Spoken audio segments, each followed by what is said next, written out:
وسلم۔ نبی پاک صلی اللہ علیہ وسلم کا پاک ارشاد سنیں۔ ہمارے نبی حضرت حسین رضی اللہ تعالیٰ عنہ کے بارے میں کتنی بڑی بات بیان فرما دی کہ حسین مجھ سے ہے اور میں حسین سے ہوں۔ اب ہے کوئی چیز کی ضرورت؟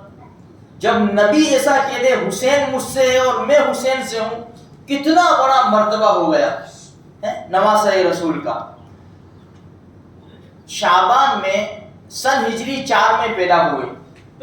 ان کی پیدائش سے پہلے نبی کریم صلی اللہ علیہ وسلم کی پھوپھی نے خواب دیکھا کہ اللہ کے رسول صلی اللہ علیہ وسلم کے جسم سے ایک ٹکڑا گوشت کا نکلا اور ان کی گود میں آ کر پڑا۔ بڑی گھبرا گئی، اللہ کے رسول کے پاس تشریف لائی۔ اللہ کے رسول میں نے خواب دیکھا کہ آپ کے جسم مبارک سے گوشت کا ٹکڑا نکل کر میری گود میں آیا۔ ہمارے نبی نے فرمایا بڑا اچھا خواب ہے، فاطمہ کے یہاں دوسرا ایک بیٹا پیدا ہوگا اور وہ آپ کی پرورش میں آئے گا۔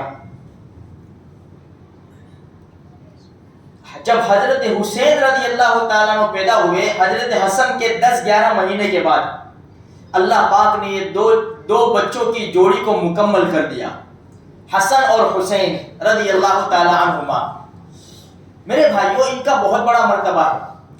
ان کے فضائل میں لکھا ہے چلتے پھرتے قرآن کریم کی تلاوت کرتے تھے، یہ چلتے پھرتے، اور جو قرآن کریم کی تلاوت ان سے سن لیتا نا، وہ کہتا حل من مزید، اور علماء فرماتے ہیں نتیجہ اس بات کا تھا کہ ہمارے نبی کی زبان مبارک حضرت حسین رضی اللہ تعالیٰ عنہ کی زبان مبارک سے ملی ہوئی تھی۔ ہمارے نبی کا لعاب مبارک حضرت حسین رضی اللہ تعالیٰ عنہ کی زبان میں گیا تھا۔ اتنا بہترین انداز سے قرآن پڑھتے تھے اور آواز بھی بہت اچھی تھی حضرت حسین رضی اللہ تعالیٰ عنہ کی۔ چلتے پھرتے قرآن پڑھتے تھے۔ میرے بھائیوں، میرے نوجوانوں، دیکھو تو صحیح نواسہ رسول کا عمل کیا ہے اور میرا عمل کیا ہے۔ میں چلتے پھرتے گانے گاؤں گا، میں چلتے پھرتے دشمنوں کی ایکشن کروں گا۔ نواسہ رسول دیکھو تو صحیح، کم سے کم قل هو اللہ احد تو پڑھتے رہے ہم، تاکہ کچھ نہ کچھ مشابہت ہو جائے۔ یہ نیت سے کہ حضرت حسین رضی اللہ تعالیٰ عنہ چلتے پھرتے اللہ کا قرآن پڑھتے تھے، میں چلو اللہ کے قرآن میں سے کچھ نہیں تو قل هو اللہ احد کی صورت تو پڑھ سکتا ہوں۔ ان کے اخلاق بڑے پیارے تھے، سخی بھی اتنے تھے، اور تربیت بھی ان کی بھی اتنی اچھی تربیت ہوئی، اور انہوں نے جو لوگوں کی تربیت کی بڑی زبردست تربیت کی۔ ان کے فضائل میں لکھا ہے کہ فرات کے کنارے پر دونوں ٹہل رہے تھے۔ ایک بڑے میاں وضو کر رہے تھے، وضو غلط تھا۔ بیچ میں آپ کو بتا دوں میں، آج ہمارا وضو کتنی مرتبہ کہا میرے بھائیوں، تو تھوڑا سا صحیح کر لو۔ مسح ہمارا تھوڑا سا صحیح نہیں ہے بھائی۔ مسح ہم کرتے ہیں تو سر کا مسح کرتے ہیں، کانوں کا مسح، گردن کا مسح کرتے ہیں۔ آج ہم اس طرح کر کے یوں کر لیتے، یہ صحیح نہیں ہے بھائی۔ ہاتھ بھگو، اس کو سر کے اوپر لے جاؤ، یہ 3 انگلیاں اوپر لے جاؤ، پھر اس طرح یوں لاؤ، پھر یہ کانوں میں اچھی طرح انگلیاں یوں ڈالو ایک مرتبہ، اور یہ اس طرح ایک مرتبہ پھیرو، اندر تو جاتا نہیں انگلا، یہ ہم اس طرح کر لیتے ہیں، اس طرح کرتے بھائی۔ ہم کو گردن کا مسح کرنے کا کہا، گلے کا مسح کرنے کا نہیں کہا۔ اچھی طرح ہم وضو کریں، اچھی طرح وضو کریں گے نماز بہترین ہوگی۔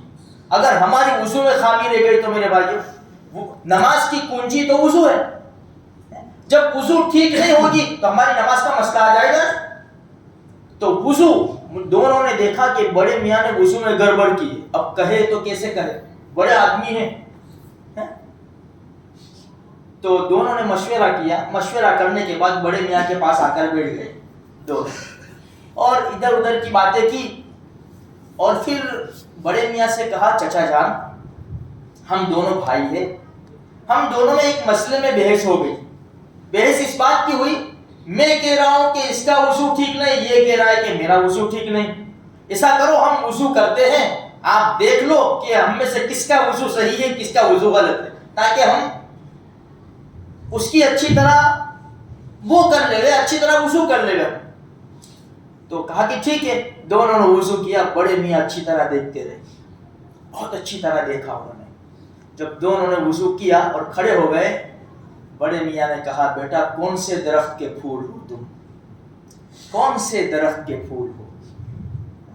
آج تم نے مجھے سکھلا دیا ہے سبق کہ وضو تو میرا ٹھیک نہیں ہے, تمہارا وضو بالکل ٹھیک ہے, میرے وضو میں گڑبڑ ہے.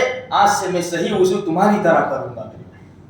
بڑے میاں کہہ رہے, چچا جان کہہ رہے بچوں کو کہ میں تمہاری طرح وضو کروں گا. تو کیا میں حضرت حسین اور حسن اور حسین رضی اللہ تعالیٰ عنہ کی نقش قدم پر نہیں چلوں گا؟ کربلا کے میدان میں بھوکے پیاسے جان دے دی تو میں کیا کروں گا ان کے لیے؟